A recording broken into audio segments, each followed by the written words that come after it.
As we're getting closer to the end, of course, we're going to get to the dinosaurs in May, but we're going to touch on some things. You're going to get to see a video tonight that you get a special preview of, well, not really a preview. You get to see the whole video. It's all of about a minute and a half long that I put together for the dinosaurs thing, but it goes with what's going on in the discussion tonight.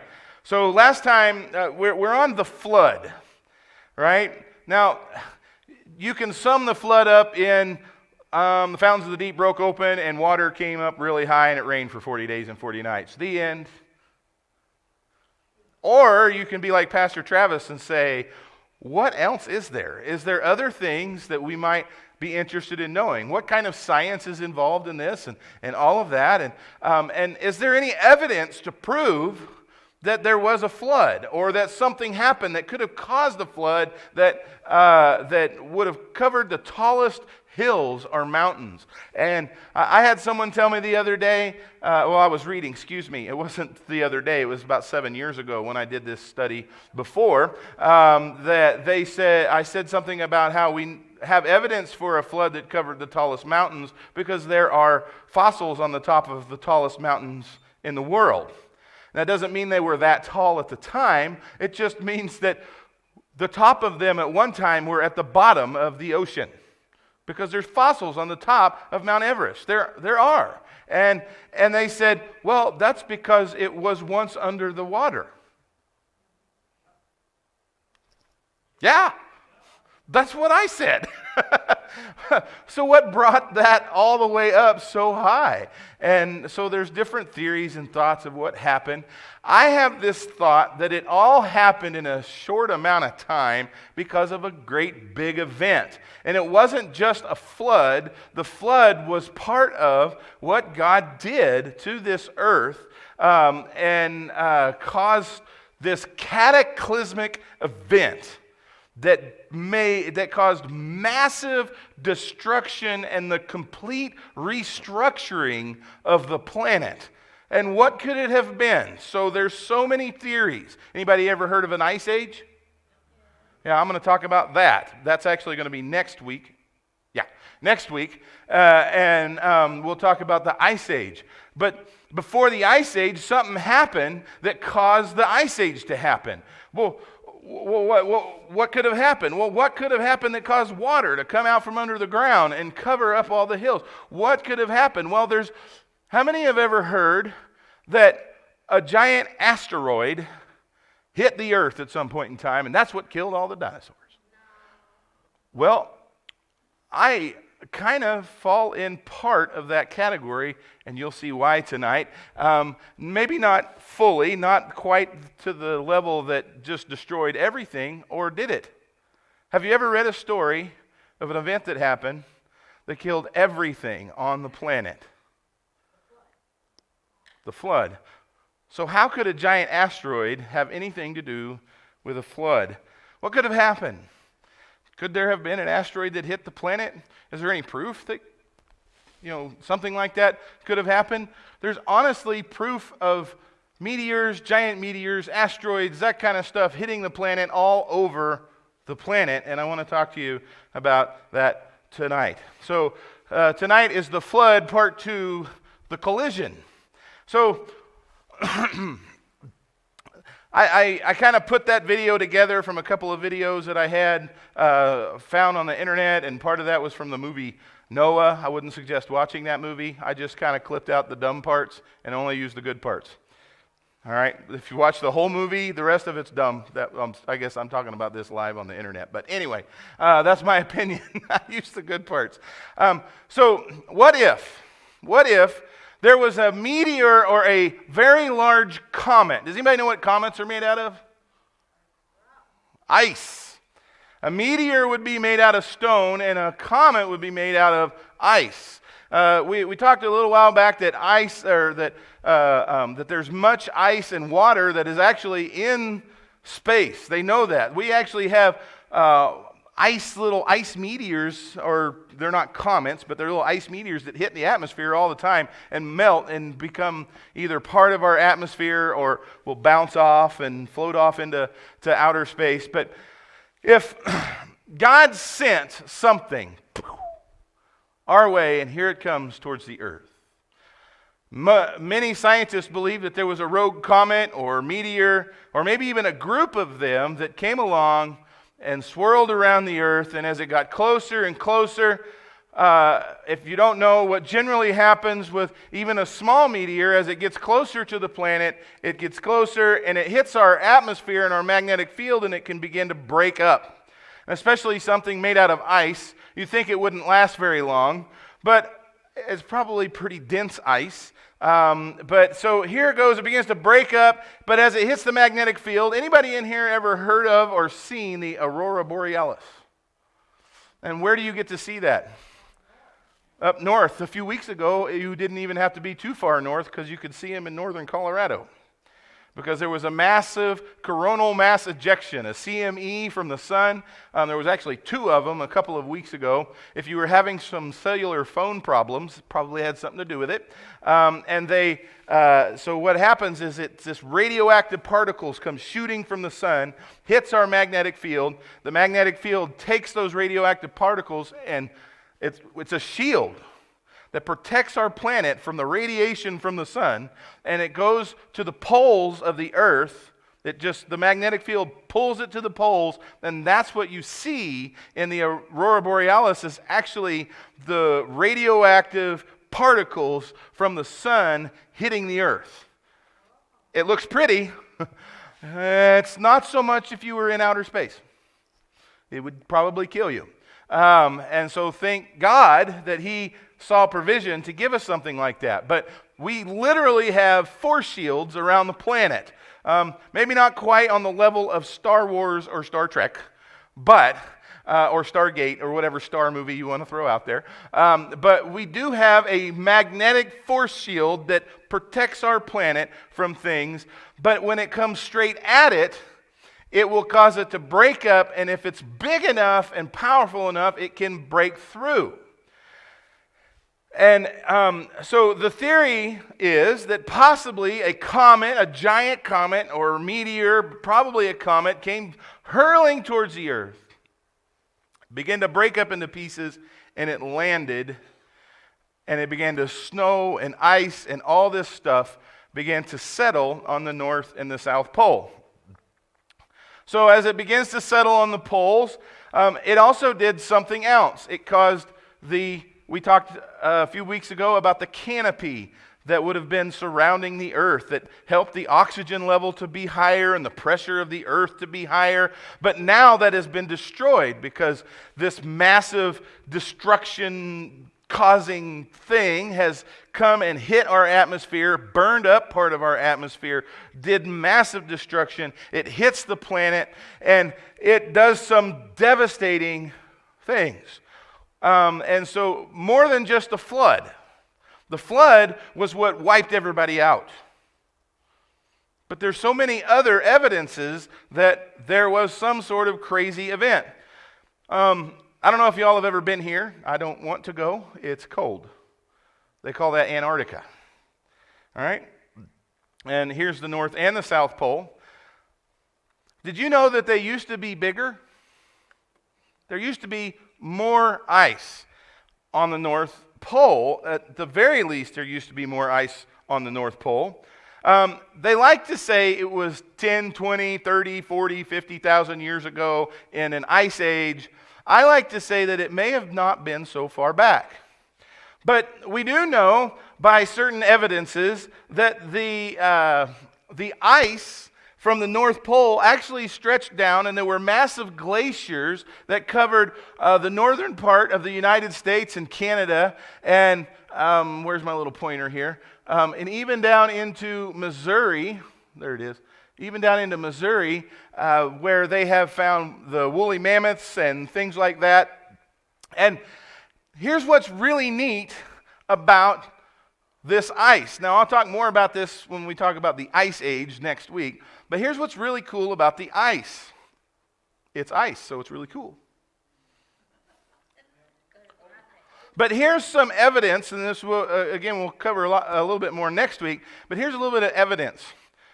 When they found some of these creatures in ice, they were there, and it looks as if they were frozen in an instant. They're extremely well preserved. Some in the process of eating or giving birth. How could it have happened like that? How could they have frozen so fast if it wasn't for some sort of massive cold thing to hit them and cause a massive drop in temperature all at the same time? Now, I wasn't there, so I can't tell you 100% this is what it was.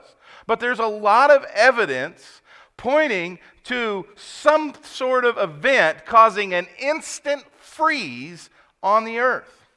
And it seems as if it did more than just freeze part of the earth. So there's a couple of theories. Whenever the rock hit the earth, or the meteor or the comet hit the earth, it hit it, boom.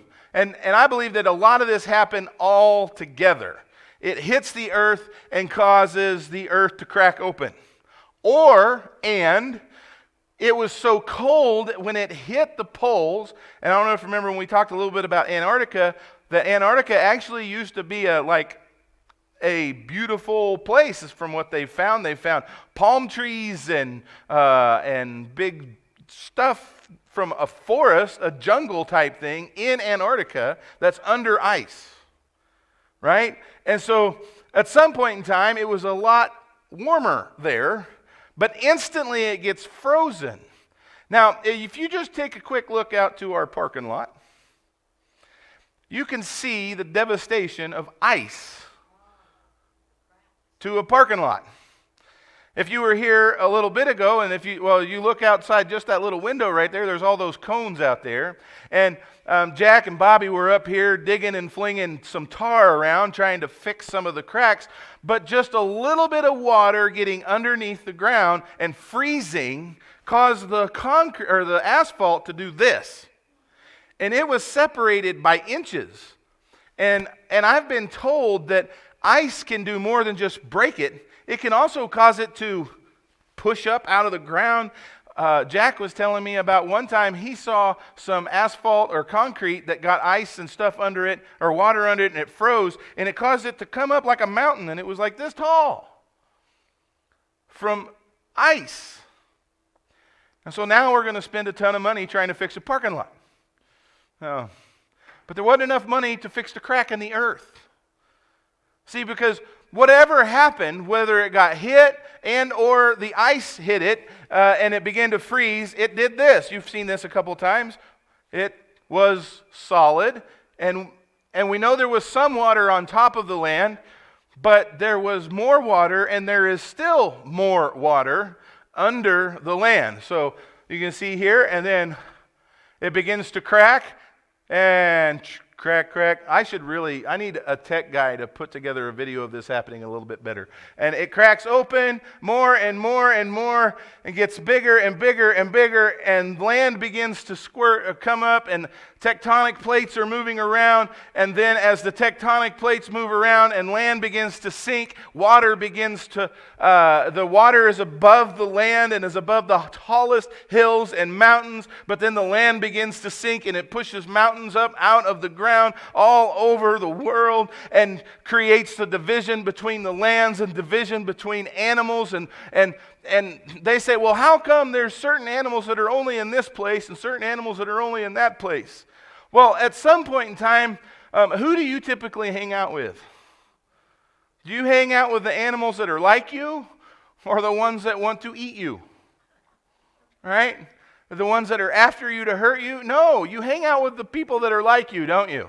All right, and once in a while you throw a crazy person in the group to kind of mix it up and whatever. But so why are these animals in this place and these animals in that place? Because they went there.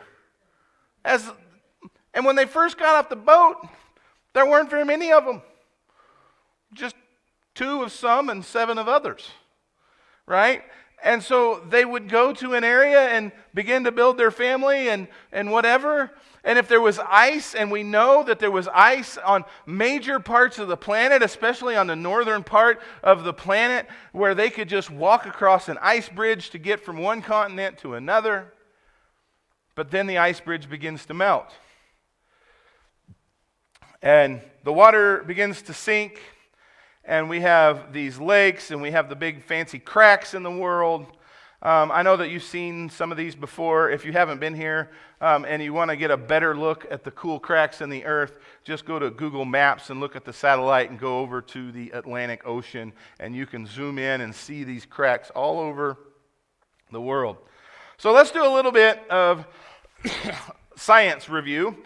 And I say review, some of these things I haven't actually talked about yet, but that's another one of those things that, so we're just going to talk about it. So the inverse square law. Everybody remember that one? Because that was like the second week that we did this. So, and it was a very brief one. So the inverse square law is when the distance is halved between two attracting bodies, the force of the attraction is quadrupled. Guys understand that. Because the closer they get to the girl, the more they get attracted. Right? That's what is a problem with the moon. See, if the moon was any closer to the earth, it would cause massive tidal waves that would wipe the entire planet out every day. And so, if it's done wrong, so if the distance is 1/3, the force of attraction between two objects is 9 times greater. So, you can figure all this stuff out. What it means is if the moon was closer, it would destroy us. Okay? So the inverse square laws applies when you're dealing with gravity, light, magnetism, girls. And so we talked a little bit about the moon. The spinning top. So this is a really cool thing. How many of y'all have ever spun a top before? Really cool, right? You get you a little spinning top, and if you get one of those real cool ones with a string, and you can... And so what happens to a spinning top that's spinning real good if you touch it? It starts wobbling. But what if it's still spinning real good? What will it do? Will it just keep wobbling? It'll settle itself back out and continue to spin. But as some things happen to it, friction and gravity, which the gravity causes friction, it will begin to slow the top down. Correct? So,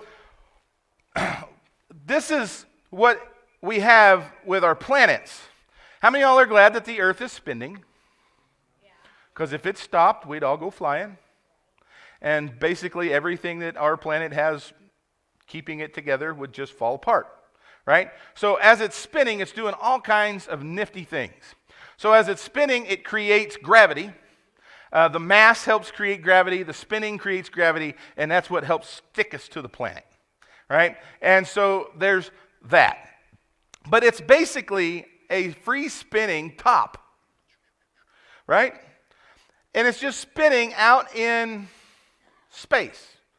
The Bible tells us that the earth hangs on nothing. It's almost like the Bible knew what it was talking about before we did, right? So it's hanging on nothing. But if it's spinning, should it not spin straight? Well, it spins in a circle, yeah. But did you know that our earth is tilted on an axis?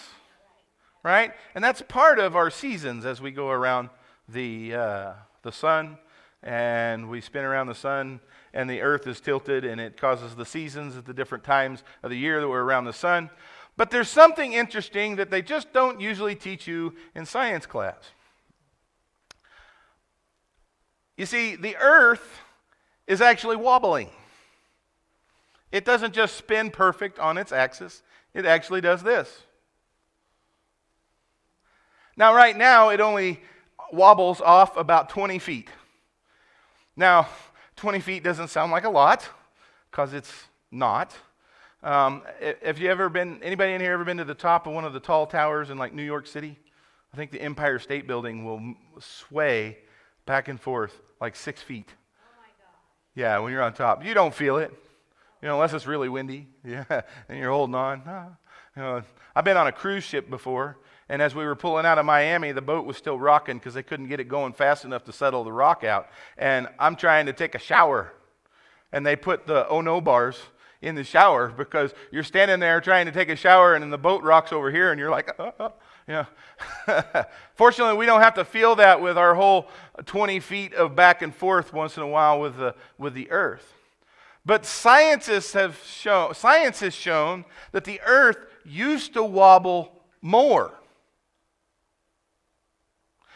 So if I take a spinning top, what would make the spinning top wobble? Interference, something hitting it. And if it's still spinning fast enough, for long enough, what will happen? The wobble will settle out. Now, if it's hanging on nothing, it gets hit and it kind of adjusts a little bit, creates different kinds of seasons. Are you following me? But it still wobbles. But over time, as it spins, the wobble settles out.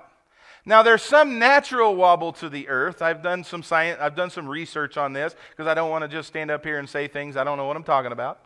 But there is some wobble to the planet that is natural because of the waves, the gravity from the moon, and the people on the planet. We tend to move around. The gravity of the situation, the ice on the North and South Pole, whenever it melts and refreezes, it changes a little bit of the wobble. But the fact is that hundreds, even thousands of years ago, there was more wobble than there is now.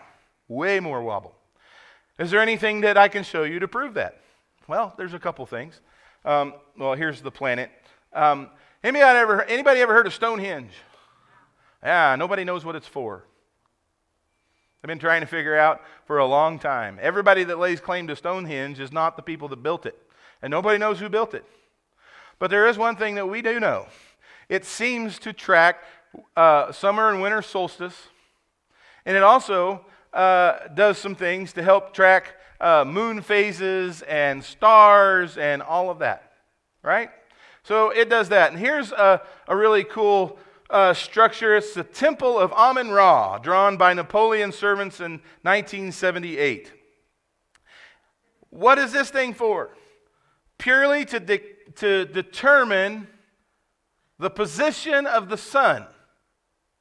Because I don't know if you know who Ra was, but Ra was considered the sun god, right? He was supposed to be the god of all gods for Egypt, all right? So, I already talked about this, the earth tilts. A famous Australian astronomer, George Dodwell, did a study of the solstice shadows recorded by the ancients from Exodus, Amun-Ra, and Stonehenge. Guess what he found? The recorded tilt of the earth made a wavy line on the graph that was a match of the wavy line of a spinning top when it struck by an object. These big, giant, megalithic structures were not just designed to keep the track of the sun. Well, they were designed to keep track of where the sun was and the position of stars and such.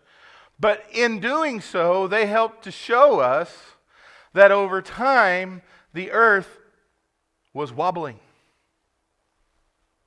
What does that have to do with anything? Well, it kind of lets us know that it appeared to him that about 4,350 years ago, something struck the earth. Wonder what it could have been.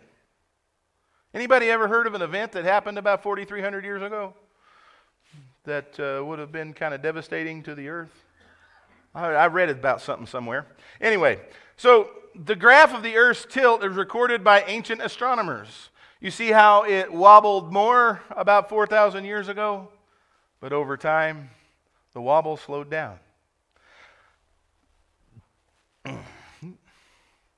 So it seems like something struck the Earth. Maybe knocked it off its axis a little bit, caused it to wobble. But as it's a spinning top, it began to settle back into the spin that it's supposed to be in. But if you might remember a few weeks ago, I talked about how the earth is actually slowing down. The spin of the earth is slowing down. But I'm not going to get into all that right now. But we do know that Scripture says, while the earth remaineth, seed time and harvest, and cold and heat, and summer and winter shall not cease. And this was mentioned in Genesis chapter 8 after the flood. So how about moon craters? Anybody ever been to the moon? Oh. So I've seen pictures of it. I used to have a really cool telescope where I could look at some of the craters real close.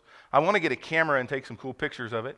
But I'm a little fascinated with the moon. It's not made of cheese. I heard a story once that the United States sent astronauts to the moon. They found out it was not made of cheese, and they never went back.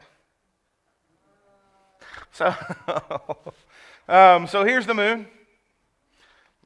It's a big giant rock floating out in space. You notice something interesting about the moon? The moon's got pimples. Or they all popped. I don't know. It's got craters all over the moon. They're everywhere. Well, here's some craters on Mercury. It seems as if at some point in time, either a lot of individual meteors were coming at our solar system and put all these craters on the moon, or maybe, just maybe, it wasn't a bunch of little ones over time. Maybe there was something coming at the earth that God sent this way. And the moon was part of our protector so that the earth would not be completely destroyed. And other bodies in our solar system helped to protect our earth. And they ended up with all of these craters. I've been told before that they say that Jupiter is like the big protector from the bullies of the earth. Because there have been asteroids and giant comets that were on a collision course with the earth. But whenever they got trapped into the gravity well of Jupiter, because it's so strong, it either pulled them off course so much that they would not come to the earth anymore, or it pulled them right into the planet and destroyed them. They tried to send a probe to Jupiter. They tried to send a few, but when they dropped the probe, the gravity of Jupiter is so strong that the thing can't even get very far down because it's not just the gravity, but the pressure, the air pressure is so strong that it will destroy anything that they put into the atmosphere. Now for us, we're kind of glad we have atmospheric pressure. It helps us stay together and it helps us to stay in place. And it also makes sure that we have what we need to breathe. But I would not want to be in a place where the atmospheric pressure was like walking on the bottom of the ocean or worse. So how about Mars? Anybody ever heard of Mars? It's very red there. Let's talk about these canyons on Mars. Did you know that there are canyons on Mars that are larger than the Grand Canyon? These, according to MSNBC News in 2002, they said that they believe that these canyons that are larger than the Grand Canyon were formed in a few weeks. Water. They believe there was water on Mars. I don't know if there was or not. But they say that water roaring out of an overfilled lake carved an instant Grand Canyon. With a short time, a deep and wide gully called Madame's Villis was carved from the Martian surface. Well, that's kind of cool. In a short time, matter of weeks or days, 5 times the volume of the water in the Great Lakes being released in a single flood. Carved a valley 6,900 feet deep and 550 miles long within a matter of months, is what they said. Oh, the planet once had a lake that covered more than 424,000 square miles and was more than 3,600 feet deep. That doesn't sound like a lake. That sounds more like an ocean, but I don't know. A ridge on the edge of the crater gave way suddenly, releasing the flood that carved And unlike Arizona's Grand Canyon, which was carved over millions of years by the Colorado River, it was made in a matter of months. Because one that's bigger and longer and deeper couldn't show us how the one here was made.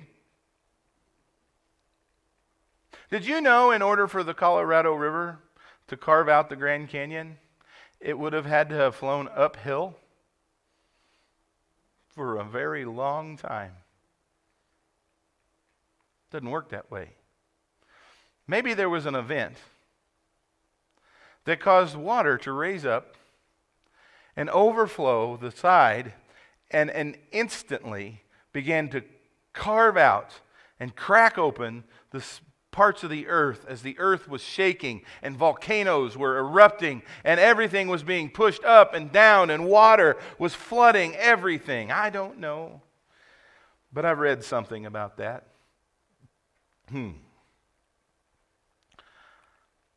But scientists say that the Mars rover had found water. I don't know, but we'll see. You ever notice, I'm going to go on a political thing for just a second. Are you ready? Let's get in my political soapbox. You ever notice how they're searching for microbes on other planets and call that life, but they don't consider that thing that's in the womb to be life? Okay, I'll get off my political soapbox for just a second. The Meissner Effect, you might remember that. It's the magnetic effect that causes things to float above. Metal can float above a magnetic surface, and that's kind of how we get the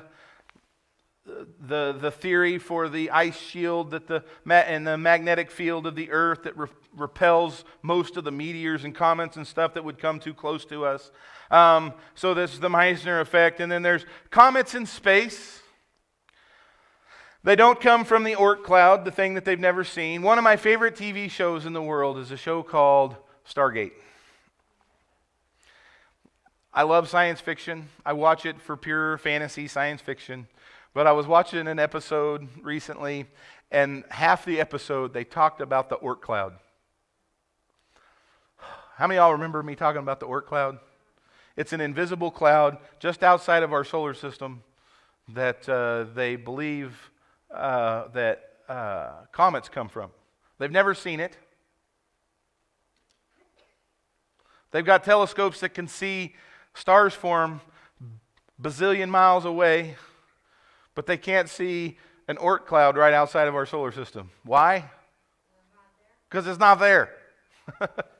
It's just not there. But ice meteors are common in space and are normally about negative 300 to negative 400 degrees Fahrenheit. Now, I don't know about you, but it's a little cold. I believe that 0 degrees Kelvin is negative 550 degrees, somewhere around there. And if you don't know what 0 Kelvin is, I'm going to tell you, because I love science. It's great. So 0 degrees Kelvin. So let's talk about this for a second. We determine whether something is hot or cold by touching it or measuring a temperature, right? Because if it feels too cold for us, it's cold, and if it's too hot, it's too hot. But if it's mama's porridge, it's just right. Right? Poor Goldilocks. But the thing is that cold is just a matter of our mind and what we have decided to measure it. It's actually only heat. And heat is generated by the moving of atoms. Right? So the more the atoms move, the more friction they create, and the hotter it gets. And some things move faster and get hotter than others. And so what happens is, to get colder, you got to slow the atoms down, and they become solid and don't move as much. And 0 degrees Kelvin creates a temperature in which all atoms and molecules cease to move at all. It is the ultimate 0 degrees. So if somebody says it's negative Kelvin, I don't know how you get there, because I don't see how you can stopping something from stopping that stopped. Did you catch all that? All right. So that's how you measure heat. You measure heat by how much the atoms and molecules are moving around. And so Kelvin is that super zero. And so if something that was -3 to 400 degrees hit the earth, do you think that would be cold and maybe cause an instant freeze? Oh, so then there's the Earth's magnetic field. Of course, we just talked a little bit about that and how it protects us from the sun. I recently learned that if sound could travel through space, the sun makes so much noise that standing outside today, if you could hear the noise of the sun, it would be like standing next to a jet taking off at the airport. That is how much noise. With it being 8 million miles away, you could hear that much of the sound of the sun if the sound could travel through space. And of course, there's the beautiful Aurora Borealis. And we talked about how the pre-flood was different. The world was different before the flood. There was more land above the water. There was the canopy above the water, or above the atmosphere of the earth. And then there's the really fun question. Somebody asked me this a while back. I told them I would get to it eventually. If you remember the cool little chart. You guys remember the cool chart? The age chart of the people, 900 years old and go on through so you can see how many generations it was, where there's only 4 generations of people all the way to Abraham, all right? But on that little chart was a fellow by the name of Peleg. Who was Peleg? Well, something really interesting about this guy. He just happens to be mentioned in the Bible. I know that when you read things like this in the Bible, they're really fun. That's the best part of Scripture. And Mizraim begot Liddim, and Anam begot Lebahem, and blah, blah, blah, blah, blah, blah. Right? How many of y'all fall asleep reading that? You want to read some exciting Scripture? Go to the book of Judges. You want something to put you to sleep? Go to Genesis chapter 10. Right? Bust out the book of Numbers. So, something like that. But there's some really interesting things when you look really close at what these things are saying. One, it's giving us the history of the genealogy of these people. And when you look at the names of these people, you can actually find a lot of the names of these people are actually names of cities and even countries over in the Middle East. But we get on along here to Eber, and to Eber were born 2 sons. And the name of one was Peleg, for in his days was the earth divided. And his brother's name was Joktan. And here's a little bit of that chart. Do you notice anything different between Eber and Peleg?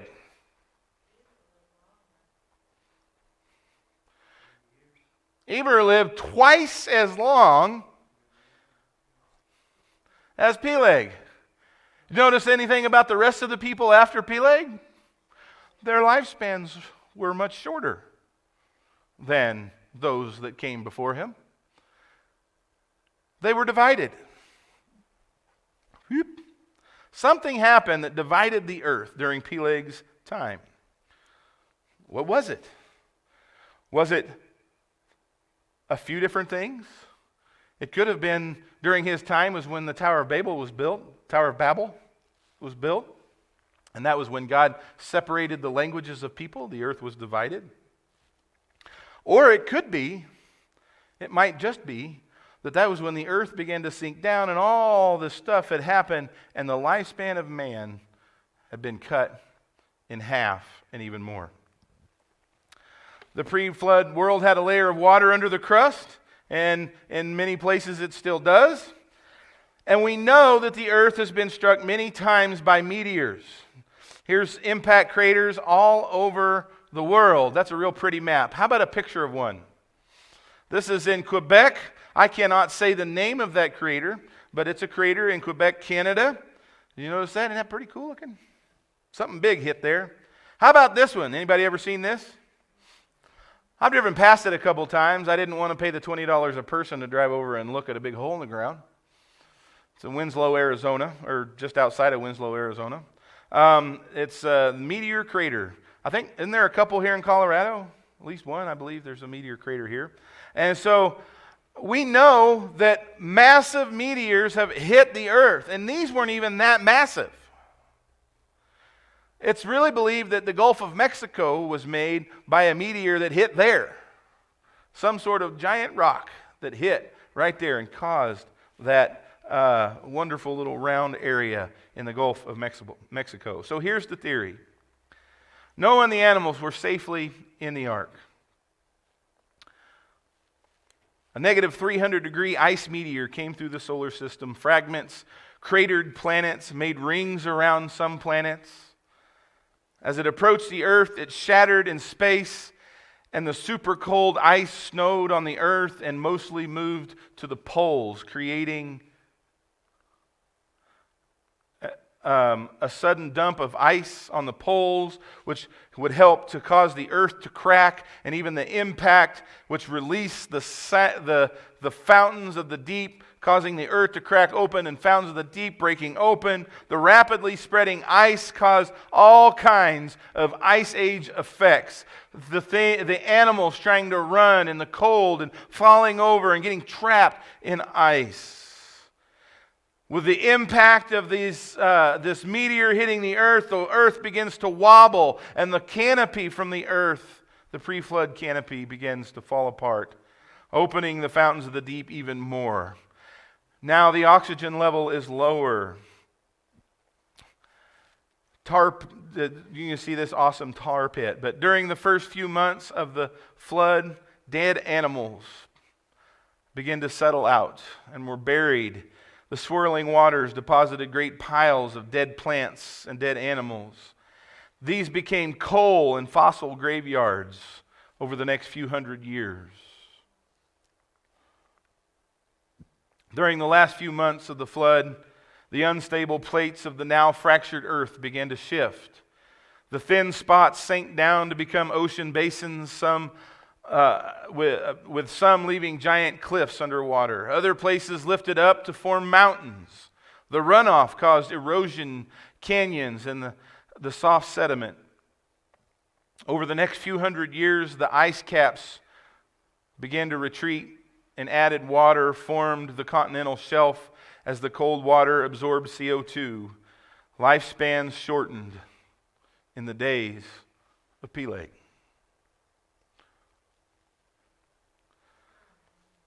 The earth still shows the effects of the devastating flood as a reminder of God's hatred of sin. Regardless of whether my exact theories are correct or not, God hates sin. He hated sin so much. Scripture says that it repented him that he made man. And he did something, whether it was fling a meteor or comet or just touch the earth or just spoke it and cause the earth to break open and destroy every living thing, save 8 people and a boat full of animals. When we look at sin, we have to be careful at how we address sin. You see, not only did God destroy the earth, later he destroyed his own son so that we could be forgiven of the sin that he hates so much. Because he cannot be in the presence of sin. He's too pure. He hates the sin. The amazing thing is Jesus Christ. Jesus is the answer. Jesus is the forgiveness. There's nothing that we can do other than believe in Jesus. Trust in God. Because there's coming a day, and I believe it's coming a whole lot sooner than later, when something far worse than a flood that's going to wipe everybody out quickly is going to hit this world, when the wrath of God is poured out on this planet and the people that have rejected him. But it gets worse, because not only will the wrath of God get poured out on this planet, the people that have rejected him and those that have followed the ways of Satan, which is basically everyone, is everyone that does not believe in Jesus and his saving grace, will be cast not just into hell, but all of hell, death, and the grave, and everything will be cast into the lake of fire, burning in eternal sulfur forever. Now, I don't know if that sounds like a real good time to anybody, but to me, that is just the scariest thing I could possibly imagine. And we throw it around as a joke. We tell people that God just loves you as you are.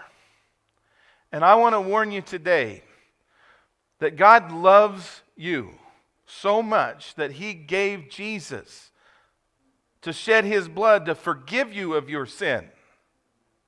But he hates sin so much that if we do not believe in Jesus, our punishment will be the lake of fire and eternal separation from God. That is a fact. It will happen. Pastor, you're just a doomsday sayer. I read the end of the book.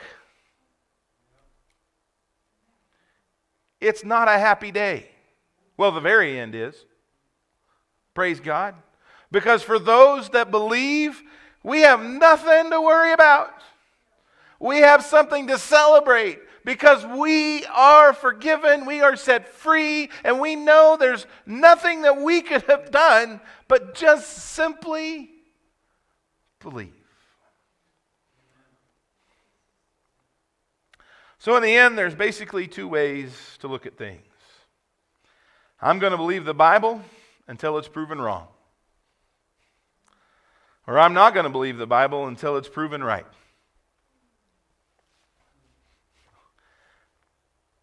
One of those is extremely dangerous. So that concludes part 2 of the flood.